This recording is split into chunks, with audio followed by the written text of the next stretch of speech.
नमस्कार, one India Hindi में आपका स्वागत है और मैं हूं दिनेश शर्मा।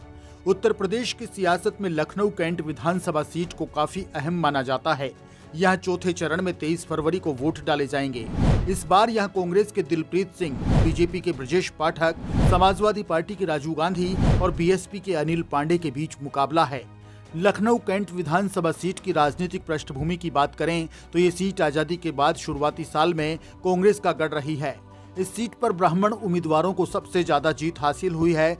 7 बार बीजेपी और 7 दफे ही कांग्रेस पार्टी के उम्मीदवार को भी यहां जीत मिली है। इस सीट पर समाजवादी पार्टी और बहुजन समाज पार्टी के उम्मीदवारों को कभी जीत नहीं मिली।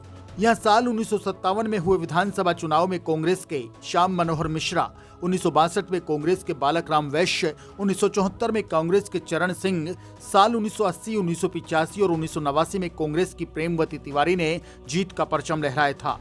लखनऊ कैंट विधानसभा सीट पर बीजेपी को 1991 में पहली दफे जीत हासिल हुई थी। 1991 और 1993 में बीजेपी के सतीश भाटिया, 1996, 2002 और 2007 में सुरेश चंद्र तिवारी विधानसभा के लिए निर्वाचित हुए थे।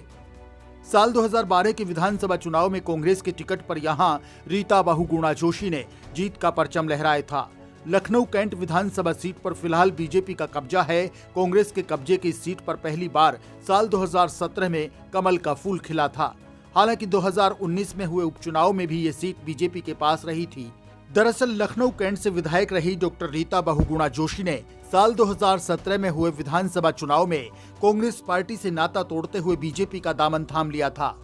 साल 2017 में उन्होंने यहां जीत का परचम लहराया था। मुलायम सिंह यादव की बहू अपर्णा यादव 2017 के विधानसभा चुनाव में दूसरे नंबर पर रही थी।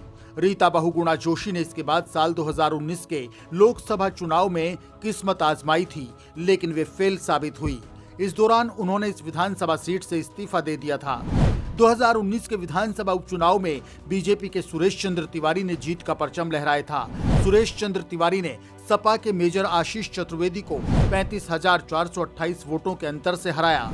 बीजेपी के सुरेश चंद्र तिवारी को 56,684 वोट मिले थे, जबकि सपा के मेजर आशीष चतुर्वेदी ने 21,256 वोट हासिल किए थे। इस विधानसभा क्षेत्र में कुल वोटर 3,65,241 हैं। इनमें पुरुष वोटर 1,95,392 और महिला वोटर 1,69,828 हैं, जबकि थर्ड जेंडर वोटर्स की संख्या 21 है। यहाँ ब्राह्मण वोटर 1,50,000, मुस्लिम वोटर 40,000, सिंधी पंजाबी वोटर 50,000, वैश्य वोटर 25,000 हैं और एससी वोटर 25,000 हैं। इस बार यहां हो रहे सियासी रण में सभी उम्मीदवारों ने अपना पूरा दमखम लगाया हुआ है। वोटर्स को लुभाने के लिए पॉलिटिकल पार्टीज और उम्मीदवार कई तरह के वादे कर रहे हैं। बीजेपी का कहना है कि 5 साल के कार्यकाल में विकास के कई काम कराए गए हैं। ऐसे में विधानसभा की जनता का वोट और आशीर्वाद बीजेपी को ही मिलेगा। वहीं दूसरी पार्टियां और उनके उम्मीदवार इन दावों को झूठा बताते हुए अपनी अपनी जीत के दावे कर रहे हैं। लेकिन यहां से जनता का आशीर्वाद किसे मिलेगा, यह 10 मार्च को नतीजों वाले दिन हम सबके सामने होगा। इस खबर में फिलहाल के लिए इतना ही। ताजा अपडेट्स के लिए आप बने रहिए वन इंडिया हिंदी के साथ।